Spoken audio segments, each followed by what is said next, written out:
Vice President. Well, Mr. President, you've assembled quite a team, and I hope and believe that the American people will come to feel, as I do, that we brought together one of the most talented national security teams ever assembled. A team prepared to meet the serious challenges we face today and the emerging threats that will confront us tomorrow. I have worked with and admired each of the members of this team, some as far back as the days, Jim, when you were a Marine liaison to the United States Senate, and so I have a long relationship, as the President does, and I do, with each of these folks. And each has a clear understanding of the forces that are shaping this new century and the lives of our fellow Americans.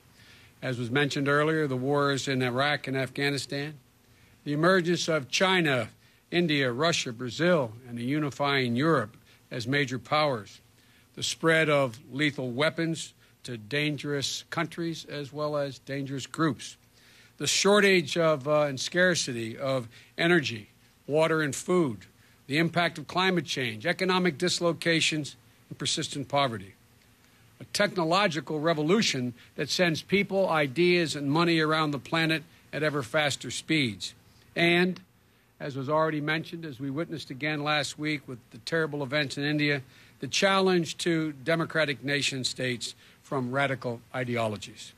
That's just a short list of the forces that are shaping the 21st century. And as been implied by all the comments thus far, no one country can control these forces.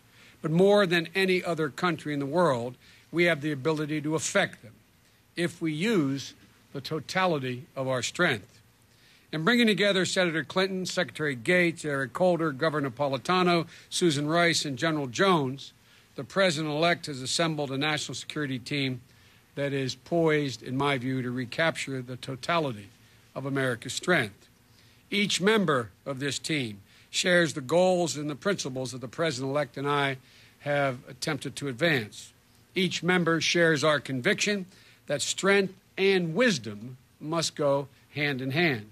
Each member believes, as we do, that America's security is not a partisan issue. Witness the team. Each member understands that America's military might and economic strength must be married to the power of our ideas and our ideals if we are to deal effectively with dealing with the forces of change, some of which I've mentioned, and if we're going to keep this country we love so dearly prosperous and free. These are extraordinary times. That is not a flight of a fancy or exaggeration. These are extraordinary times. We face extraordinary challenges. But I am, as the President-elect is, optimistic, absolutely optimistic, that this team, with the President-elect at our helm, will see to it that America leads not only by the example of our power, but by the power of our example.